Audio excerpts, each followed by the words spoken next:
Hello बच्चों, ये question आपका mechanical properties of fluid chapter का है। बहुत ही सिंपल क्वेश्चन है। देखिए बच्चों, क्वेश्चन में क्या कह रहा है, the size explain why the size of the needle of a syringe controls flow rate better than the thumb pressure exerted by doctor while administering an injection। देखो इसका मतलब ये है बच्चों, क्वेश्चन में ये पूछ रहा है हमसे कि जब इंजेक्शन अप्लाई किया जाता है तो उस दौरान डॉक्टर क्या करता है, एक थंब प्रेशर एक्सर्ट करता है। जैसे ये इंजेक्शन है ना, तो देखो इसके अंदर क्या लिक्विड है, फ्लूइड है मतलब। अब अगर यहाँ इंजेक्शन अगर पेशेंट पे लगाना है तो यहाँ पे डॉक्टर क्या करता है, इसे पुश करता है, दबाता है, ठीक है। तो यहाँ लिक्विड क्या करता है, फ्लो करता है। लेकिन डॉक्टर यहाँ पे जो प्रेशर एक्सर्ट करता है अपने थंब से, यहाँ पे जो प्रेशर एक्सर्ट करता है वो इस अकॉर्डिंग प्रेशर एक्सर्ट करता है कि यहाँ पे का फ्लो रेट क्या रहे, कंट्रोल्ड रहे। यहाँ पे का फ्लो रेट क्या रहे, कंट्रोल्ड रहे। लेकिन यहाँ पे लिखा क्या है, यहाँ पे लिखा है the size of the needle of A syringe controlled flow rate better than the thumb pressure exert by doctor. देखो डॉक्टर भी थंब से उसी अकॉर्डिंग प्रेशर लगा रहा होता है ताकि फ्लो रेट कंट्रोल्ड रहे। लेकिन वो ये कह रहा है कि the size of the needle of A syringe control flow rate better. भाई यहाँ पे फ्लो रेट क्या होने वाला है, उस फ्लो रेट को कंट्रोल करने का काम जो है ये निडल भी कर रही होती है। इसका जो साइज होता है ना, उसका भी एक बहुत बड़ा रोल होता है यहाँ पे इस फ्लो रेट को कंट्रोल करने में। मान लो अगर डॉक्टर तो हमेशा इस तरीके से ही प्रेशर लगा रहा होता है यहाँ पे कि फ्लो रेट क्या रहा है, कंट्रोल रहा है। लेकिन मान लो अगर डॉक्टर से गलती से यहाँ ज्यादा प्रेशर लग भी गया ना, तब भी बच्चों फ्लो रेट कंट्रोल ही रहता है, क्योंकि ये जो निडल का जो साइज होता है, ये जो निडल होता है, ये निडल क्या करता है, इस फ्लो रेट को कंट्रोल कर लेता है। इसीलिए यहाँ पे लिखा है the size of the needle of A syringe control flow rate better than the thumb pressure exerted by doctor. अब देखो इसे प्रूफ कैसे किया जाए। देखो बच्चों, ये जो आपका निडल होता है ना, ये कैपिलरी ट्यूब की तरह होता है। जो आपका कैपिलरी ट्यूब होता है उसका रेडियस क्या होता है, बहुत ही मिनिमम होता है, बहुत कम होता है, ठीक है। तो ये कैपिलरी ट्यूब की ही तरह होता है। तो देखो the flow rate in A capillary tube, किसी भी कैपिलरी ट्यूब में कितना फ्लो रेट चल रहा है उसे हम इस फॉर्मूले से पता कर सकते हैं। V is equal to pi upon 8, this is pressure. ये R क्या है बच्चों, निडल का साइज है। ये जो निडल है ना उसका रेडियस है, ठीक है। R की पावर 4 है एंड ये coefficient of viscosity into L। अब देखो बच्चों, इस फॉर्मूले में देखिए आप, देखो ये तो प्रेशर है जो डॉक्टर ने यहाँ पे प्रेशर अप्लाई किया, ठीक है। अब ये प्रेशर के ऊपर पावर क्या आ रही है, 1 आ रही है। ये प्रेशर डिफरेंस भी इसे बोला जाता है, ठीक है। प्रेशर के ऊपर पावर क्या आ रही है, 1 आ रही है। और ये है निडल का साइज, इसके ऊपर पावर क्या आ रही है, 4 आ रही है। और ये फॉर्मूला किसका है बच्चों, ये वॉल्यूम फ्लो रेट का फॉर्मूला है। फ्लो रेट का फॉर्मूला है कि मतलब यहां से कितना वॉल्यूम का लिक्विड बाहर निकल रहा है, ठीक है। मतलब 1 सेकंड में कितना वॉल्यूम का लिक्विड बाहर निकल रहा है, उसी को फ्लो रेट बोला जाता है, ओके। तो बच्चों ये फ्लो रेट जो कंट्रोल हो रहा है ना, देखो इस फॉर्मूले में देखो यहाँ पे R के ऊपर पावर 4 है। इसका मतलब इस फॉर्मूले में ये जो R है इसका इन्फ्लुएंस ज्यादा है। R का मतलब ये जो R क्या है आपका, ये निडल का साइज है, रेडियस है, ठीक है। तो इस फॉर्मूले में R की पावर 4 आ रखा है, रेडियस अकर विद पावर 4। और ये जो प्रेशर है, जो डॉक्टर प्रेशर लगा रहा है, प्रेशर अकर विद पावर 1, यहाँ पे पावर 1 आ रहा है। इसका मतलब ये जो R है बच्चों, इसका रोल ज्यादा है, निडल का रोल यहाँ पे ज्यादा है फ्लो रेट को कंट्रोल करने में, ठीक है। इसीलिए यहाँ पे R की पावर 4 आ रहा है। तो आपको यहाँ पे ऐसे लिखना है, V इसके प्रोपोर्शनल होता है, R की पावर 4 के भी प्रोपोर्शनल होता है, लेकिन R के ऊपर पावर क्या है, 4 है। इसका मतलब ये जो निडल है इसका यहाँ पे इन्फ्लुएंस ज्यादा है, इस फ्लो रेट को कंट्रोल करने में इसका इन्फ्लुएंस ज्यादा है यहाँ पे, ठीक है। आंसर में यही लिखना है, the size of the needle of a syringe control flow rate better than the thumb pressure exerted by doctor, it means needle has a better control over flow. तो आपको ये फॉर्मूला भी जरूर लिखना है और इतनी लाइन जरूर लिखनी है अगर एग्जाम में ये आता है, ठीक है। अब देखो नेक्स्ट है आपका, यहाँ पे कह रहा है, a liquid flowing out of a small hole in a vessel result in a backward thrust on the vessel. देखो बच्चों यहाँ पे क्या है, एक वेसल है, एक कंटेनर है, इसमें ये लिक्विड भर रखा है, ठीक है। लेकिन जैसे इसमें हम एक होल कर देते हैं, जैसे ये हमने यहाँ पे होल कर दिया, छोटा सा होल किया, तो यहाँ से लिक्विड क्या करेगा, बाहर की तरफ निकलेगा। तो जैसे लिक्विड बाहर की तरफ फ्लो करता है ना, लिक्विड बाहर की तरफ फ्लो करता है, तो इस पे इस डायरेक्शन में एक थ्रस्ट लगता है, एक फोर्स लगता है, ठीक है। ऐसा कह रहा है, a fluid flowing out of a small hole in a vessel result in a backward thrust on the vessel. ये जो वेसल है, इस वेसल पे क्या लग रहा है, इधर बैकवर्ड थ्रस्ट लग रहा है, इस डायरेक्शन में एक फोर्स लग रहा है।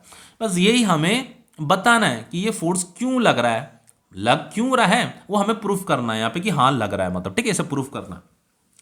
तो देखो बच्चों, यहां से मान लो लिक्विड ये V1 वेलोसिटी से बाहर निकल रहा है, ठीक है।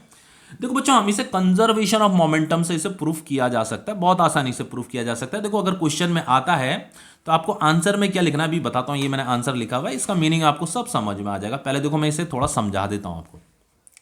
देखो बच्चों, जब यहाँ पे होल नहीं था, जैसे यहाँ पे ये छेद कर रखा है, जब ये छेद नहीं रहा होगा तो उस समय लिक्विड बाहर नहीं निकल रहा था, तो उस समय ये जो सिस्टम था, ये जो पूरा का पूरा जो सिस्टम था ना, इस सिस्टम का जो मोमेंटम रहा होगा, मोमेंटम ऑफ सिस्टम कितना रहा होगा, जीरो रहा होगा। मास इंटू वेलोसिटी, मास मतलब इस पूरे सिस्टम का मास इंटू वी, इसके पास कोई वेलोसिटी तो है नहीं, तो मोमेंटम कितना रहा होगा, जीरो रहा होगा। अब देखो बच्चों, कंजर्वेशन ऑफ मोमेंटम क्या होता है? कंजर्वेशन ऑफ मोमेंटम मतलब मोमेंटम क्या रहने वाला है, कंजर्व रहने वाला है। अब law of conservation of momentum ये कहता है कि इनिशियली जो भी सिस्टम का मोमेंटम रहा होगा, बाद में भी इस सिस्टम का मोमेंटम उतना ही रहना चाहिए। जैसे यहाँ पे मोमेंटम अगर जीरो था, तो अब बाद में भी मोमेंटम जीरो ही रहना चाहिए, यही आपका कंजर्वेशन ऑफ मोमेंटम होता है। अब देखो इनिशियली तो क्या था, ये लिक्विड इस कंटेनर के ही अंदर था। अब जैसे हमने यहाँ होल किया, तो होल करने से क्या हुआ, कुछ लिक्विड कंटेनर के बाहर है, कुछ लिक्विड कंटेनर के अंदर है, कुछ कंटेनर के बाहर है, कुछ कंटेनर के अंदर है। समझ में आ रहा है? इसलिए बच्चों यहां पे क्या हो रहा है, ये सिस्टम अब क्या होने लगा है, डिवाइड होने लगा है। लेकिन अगर फिर भी हम इस पूरे सिस्टम को अगर हम कंसीडर करें, तो इसका जो टोटल मोमेंटम रहेगा वो जीरो ही रहेगा। अब मैं बताता हूं, देखो कैसे। देखो बच्चों, यहां से क्या है, कुछ लिक्विड यहां से बाहर निकल रहा होगा, कुछ लिक्विड यहां से बाहर निकल रहा होगा। अब मान लो वो जो लिक्विड बाहर निकल रहा है, डेल्टा टी टाइम में m1 मास का लिक्विड बाहर निकल रहा है। मान लो डेल्टा टी टाइम मतलब 1 सेकंड, 1 सेकंड में मान लो m1 मास का लिक्विड यहां से बाहर निकल रहा है, उसका वेलोसिटी कितना है, v1 है। तो वेलोसिटी अगर इधर है, तो मोमेंटम का डायरेक्शन भी इसी तरफ होगा बच्चों, मोमेंटम का डायरेक्शन भी इसी तरफ होगा। ठीक है, समझ लो ना। अब देखो बच्चों क्या है, ये वेलोसिटी इस तरफ है, तो m इंटू वी, जो जितना भी मतलब डेल्टा टी टाइम में m मास का लिक्विड यहां से बाहर निकला, तो m1 इंटू v1 हमने किया, तो उसका मोमेंटम हमें मिल गया। अब देखो बच्चों, ये जो सिस्टम है पूरा का पूरा सिस्टम, इस सिस्टम का मोमेंटम हमें जीरो करना है, मतलब कंजर्व रखना है। तो उसके लिए जो अंदर का जो वाटर होगा ना, जो अंदर का जो वाटर होगा बच्चों, वो भी इस डायरेक्शन में v2 वेलोसिटी से मूव करेगा। यस बच्चों, अगर यहां से कुछ मॉलिक्यूल्स बाहर निकले, तो अंदर के जो वाटर होगा ना, वो भी v2 वेलोसिटी से इधर मूव करने लगेगा। अब देखो, ये वाली वेलोसिटी तो पॉजिटिव है, अपोजिट डायरेक्शन में जो वेलोसिटी होगी उसे हम नेगेटिव लेंगे, इसीलिए यहां पे ये नेगेटिव साइन आ रखा है। तो बच्चों, ये वाला जो मोमेंटम है ये नेगेटिव हो जाएगा, ये वाला जो मोमेंटम है वो पॉजिटिव हो जाएगा, दोनों का वैल्यू सेम आएगा, तो फाइनली ये क्या हो जाएगा, कैंसिल हो जाएगा। तो पूरे सिस्टम का मोमेंटम क्या हो जाएगा, जीरो हो जाएगा। एक्चुअल में जब यहां से बच्चों लिक्विड बाहर निकल रहा था ना, तो उसका वेलोसिटी तो इस डायरेक्शन में, तो उसका मोमेंटम का डायरेक्शन भी इधर रहा होगा। तो उस मोमेंटम को कैंसिल करने के लिए अंदर का जो लिक्विड है ना, अंदर जो ये वाटर है, ये इधर मूव करने लग जाएगा, ताकि उस मोमेंटम को कैंसिल किया जा सके और सिस्टम का टोटल मोमेंटम कितना आ जाए, जीरो आ जाए। अब ये अंदर का जो लिक्विड है बच्चों, वो इधर मूव कर रहा है, तो इसीलिए यहां पे क्या लग रहा है, इधर एक फोर्स लग रहा है, एक थ्रस्ट लग रहा है। ठीक है, समझ में आ गया होगा। तो हमने इसे जो प्रूफ किया, कंजर्वेशन ऑफ मोमेंटम से प्रूफ किया। Law of conservation of momentum कोई बहुत डिफिकल्ट टॉपिक नहीं है बच्चों, इसके ऊपर मैंने लेक्चर वीडियो बना रखा है। ठीक है, तो मुझे तो यही उम्मीद है आपने देखी होगी, देखा होगा वो वीडियो। ठीक है, अब यहां पे आंसर में क्या लिखोगे, when a fluid is flowing out of a small hole. बच्चों, जब स्मॉल होल से लिक्विड फ्लो करेगा, तो it acquire a large velocity. यहां पे इसके पास जो v1 वेलोसिटी होगी वो क्या होगी बच्चों, लार्ज होगी। ठीक है, लार्ज वेलोसिटी से बाहर निकलेगा ये, and hence possess large momentum, तो उसका मोमेंटम भी क्या हो जाएगा, लार्ज हो जाएगा। No external force is acting on the system, क्योंकि इस सिस्टम पे कोई भी बाहर से कोई फोर्स नहीं लग रहा है। बाहर से कोई, हम अगर ये इधर मूव कर रहा है तो हम इधर कोई फोर्स थोड़ा ना लगा रहे थे, इस पे बाहर से कोई एक्सटर्नल फोर्स नहीं लग रहा था बच्चों इस सिस्टम। क्या इस सिस्टम पे बाहर से कोई एक्सटर्नल फोर्स लग रहा था, नहीं लग रहा था कोई भी एक्सटर्नल फोर्स। ठीक है, तो क्योंकि no external force is acting on the system, इस सिस्टम में बाहर से कोई भी एक्सटर्नल फोर्स नहीं लग रहा है, तो इसलिए बच्चों ये जो सिस्टम रहेगा वो अपने मोमेंटम को कंजर्व रखना चाहेगा।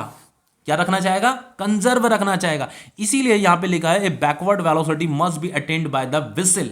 ये जो विसल है, ये भी एक बैकवर्ड वेलोसिटी क्या करेगा, अटेन करेगा। इसमें भी एक बैकवर्ड वेलोसिटी आ जाएगी, वो इसलिए आ रही है ताकि इस मोमेंटम को कैंसिल किया जा सके और सिस्टम का टोटल मोमेंटम कितना हो जाए, जीरो हो जाए। ठीक है, आई थिंक आप लोगों को समझ में आ रहा होगा कि मैं क्या समझाना चाह रहा हूं। अब देखिए बच्चों, इसे एक दूसरे तरीके से भी समझाता हूं मैं। मान लीजिए, देखो बच्चों, आपको कोहेसिव फोर्स के बारे में पता होगा कि मॉलिक्यूल्स आपस में क्या करते हैं, एक अट्रैक्टिव फोर्स लगाते हैं। फोर्स ऑफ अट्रैक्शन होता है ना दो मॉलिक्यूल्स के बीच में। जैसे मान लो ये मॉलिक्यूल्स है, ये मॉलिक्यूल्स है, तो ये वाटर के ही मॉलिक्यूल्स है। तो मान लो ये इसमें ऐसे फोर्स लगा रहा होगा, ये इसमें ऐसे फोर्स लगा रहा होगा। ये वाला जो मॉलिक्यूल्स है, इस वाले मॉलिक्यूल्स को अपनी तरफ खींच रहा है, और ये वाला जो मॉलिक्यूल्स है वो इस मॉलिक्यूल्स को अपनी तरफ खींच रहा है। ठीक है, अब देखो ध्यान से देखो, जैसे मान लो यहाँ पे एक मॉलिक्यूल्स है और यहाँ पे एक मॉलिक्यूल्स है। ठीक है, तो इनमें भी ऐसे फोर्स लग रहा होगा। अब जैसे ये मॉलिक्यूल्स बाहर जाना चाह रहा है, लेकिन इसे बाहर जाने से कौन रोक रहा है, ये वाला मॉलिक्यूल इसे इधर खींच रहा होगा, बाहर जाने से रोक रहा होगा। लेकिन जैसे ही इनमें जो कनेक्शन है वो टूट जाएगा, जैसे ये मॉलिक्यूल्स बाहर जाएगा ना, तो ये वाला जो फोर्स से ये वाला मॉलिक्यूल जैसे खींच रहा था, इस वाली फोर्स से खींच रहा था, अब जैसे इनमें कनेक्शन टूटेगा, जैसे ये सेपरेट होगा, तो ये वाला फोर्स इसी मॉलिक्यूल्स में लगने लगेगा और ये मॉलिक्यूल्स इधर भागने लगेगा, इधर उसे एक वेलोसिटी मिल जाएगी क्योंकि इनका कनेक्शन टूट गया है। ठीक है, तो ये वाला फोर्स जो इसे रोकने के लिए ये वाला जो इधर फोर्स लगा रहा था, ये फोर्स अब इस पे ही अप्लाई होने लगेगा, ये इधर भागने लगेगा। ठीक है, तो वही चीज है यहां पे हमने कंजर्वेशन ऑफ मोमेंटम से भी इसे प्रूफ कर दिया और इससे भी मैंने इसे इस तरीके से भी एक्सप्लेन कर दिया, दो मेथड से इसे एक्सप्लेन कर दिया कि हाँ इस पे एक फोर्स लग रही होगी, ये एक विसल भी एक फोर्स फील कर रहा होगा क्योंकि अंदर जो लिक्विड है वो इधर मूव कर रहा है, इसलिए इस पे एक फोर्स लग रहा होगा। ओके, ठीक है, तो ये टॉपिक हो गया आपका कंप्लीट।